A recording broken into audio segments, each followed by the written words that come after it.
Adulting. The struggle is real. Keep it 100. Some personal news. I can't even. And sorry, not sorry, are just some of the things said and brought to you by millennials. And if you're from a later generation, I know you probably still think that all millennials are 15-year-olds, but actually millennials were born from 1991 to 1996, and there's a lot of them. Today's ETF battle is a head-to-head matchup between millennial-focused ETFs from Principal and Global X. Is there a way to capitalize on this massive generation from an investment angle? Stick around for the answer.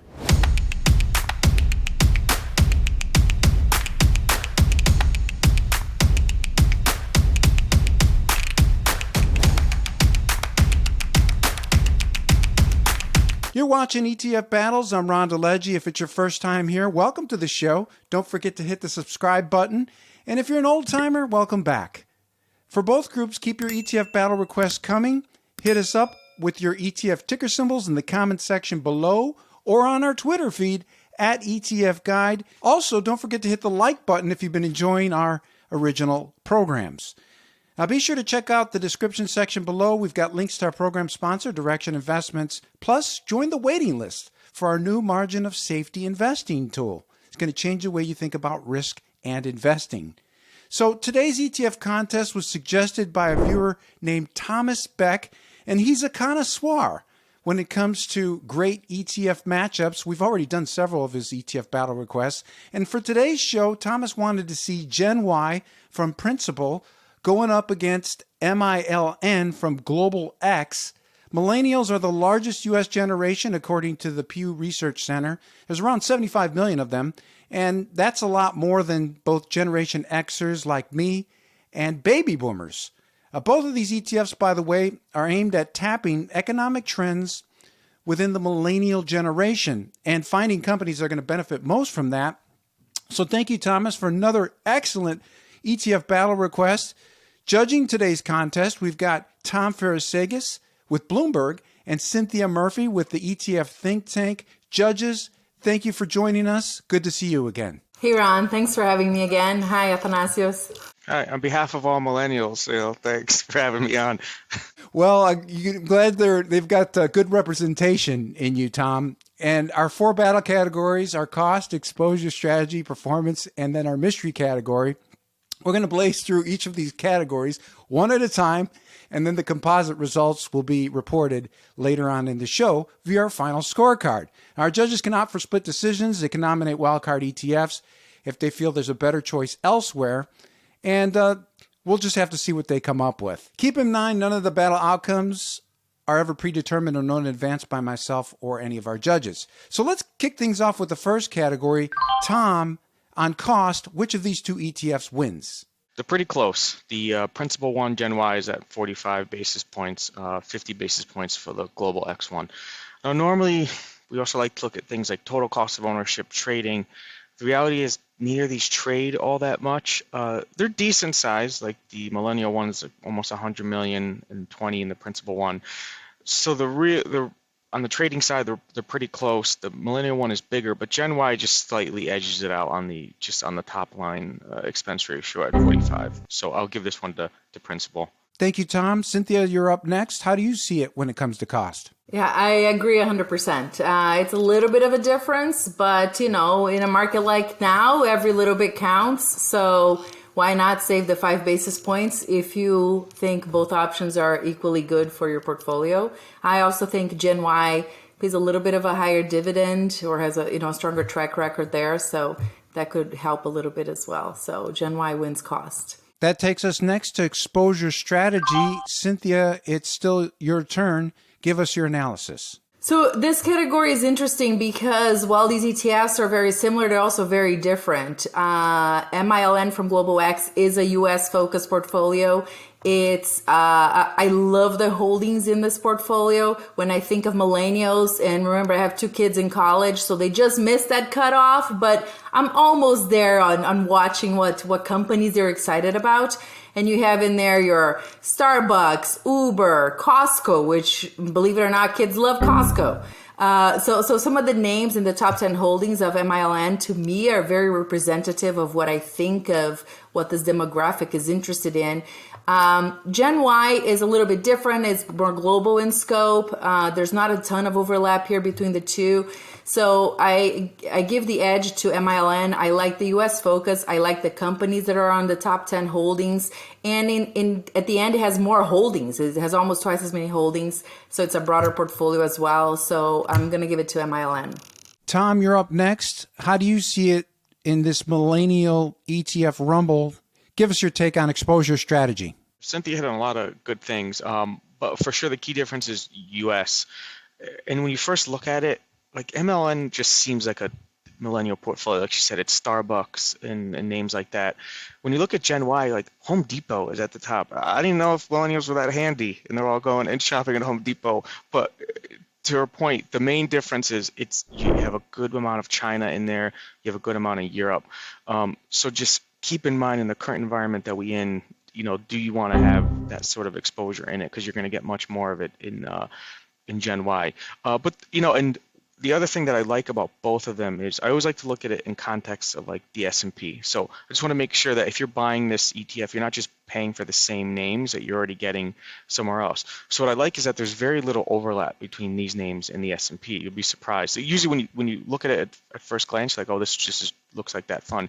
But it's both very, very low, and they're actually low among each other too. So it is very pretty unique exposure, which I like in sort of thematic ETFs. But overall, just in the current environment that we in, I like the U.S. heavy exposure. I like the portfolio in MILN. Maybe that's why it's got a little bit more in assets. I think investors maybe agree with that sentiment too when they're sort of looking at the two. So on the exposure side, I'll give this one to the Global X product, MILN. Full disclosure, Tom, I've been married to Millennial for 17 years, and she is handy, but she's not handy with housework and fixing things in the house.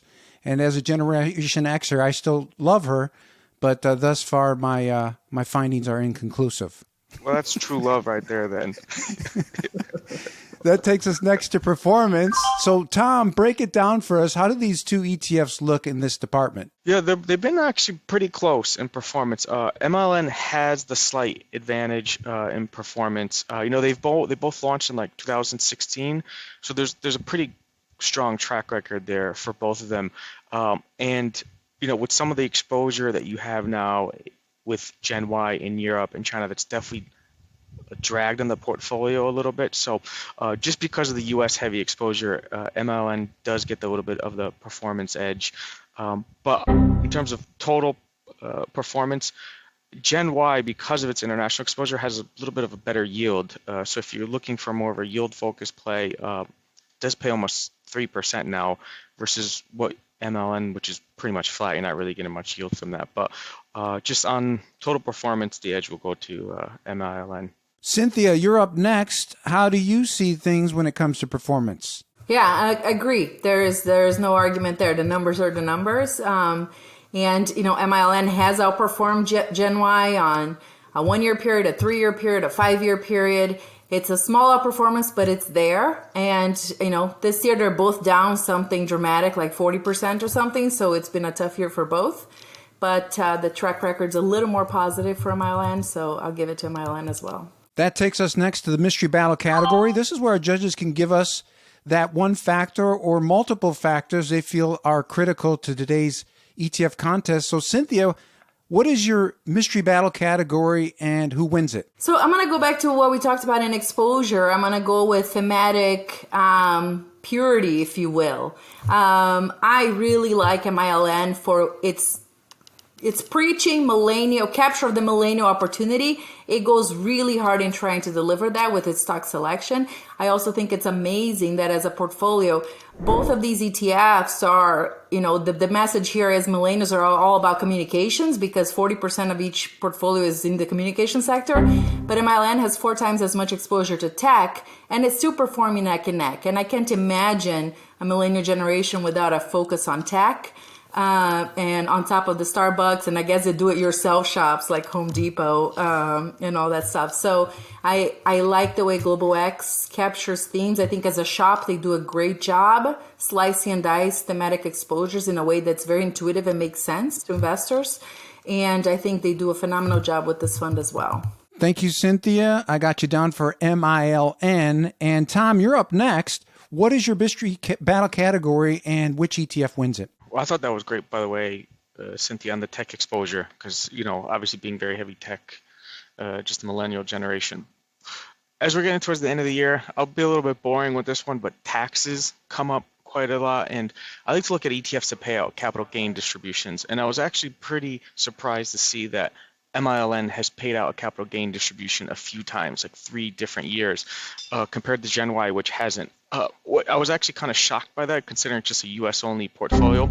So it could just be that maybe they're not as tight with the portfolio management, or they've sort of not done maybe the greatest job in being able to manage some of the tax implications there. So on that advantage, I actually give this one to GENY, because I actually think from a tax efficiency standpoint, it seems to be a better run portfolio. Well, we've arrived at the part of the program where our judges can give us their overall final battle winner. And Tom, you're up, so give it to us. Even though GENY is cheaper, it's global exposure, it's got a higher yield, it's probably better portfolio management. I like the portfolio better in the Global X product, MILN. GENY does a lot of stuff going for it, but I think for this theme, MILN seems like the better fit. Thank you, Tom.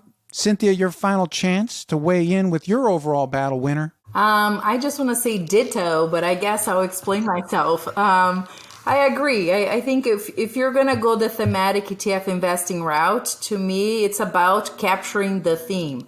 So 100% on the capital gains is a big down on MILN, and hopefully they can get it together and do a better job there.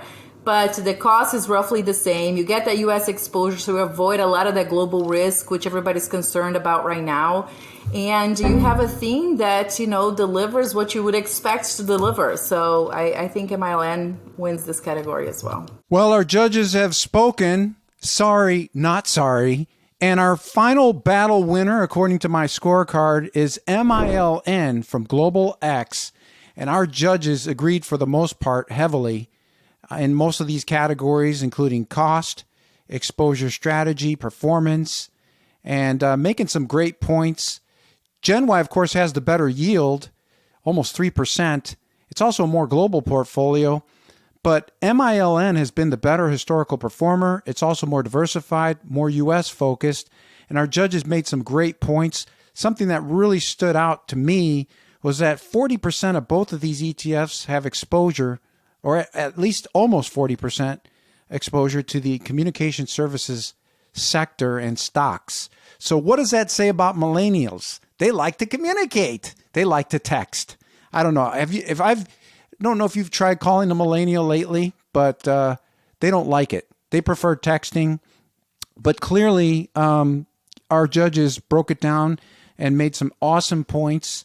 And well done. Any final thoughts about millennials that you'd like to mention, judges? Any thoughts or observations about this particular generation? I'm just amazed at how big they are in terms of size. Cynthia? I can't wait to see what all they build with all those stocks in Home Depot and Lowe's. So I can't wait to see the builder generation. 100%. Tom, any final thoughts? Yeah, I'm waiting for the Boomer ETF to come out. Like, they should have a sister product. So as you move towards the timeline, then you got to move into the Boomer ETF, right? And so you have to keep moving. So then I don't know what's in the next one, sort of, healthcare and pharmaceutical companies as you pass sort of the threshold, sort of move into the next product. What about Generation Xers like us? I mean, come on, can't we get any respect? Well, thanks again for your excellent analysis, judges. Tom and Cynthia, well done. Keep up the good work. Thanks for having me, Ron. Yeah, thanks for having me. Be sure to visit the description section below. We've got research links to our judges, so get in touch. And while you're there, check out the link to our program sponsor, Direction Investments. So which ETF battle would you like to see in our next episode? Post your ETF ticker symbols in our comment section below, or you can find us on Twitter at ETF Guide. If we choose your battle, you win your choice of an ETF Battles shirt or a coffee mug. I'm Ron DeLegge. Thanks for watching. We'll see you next time.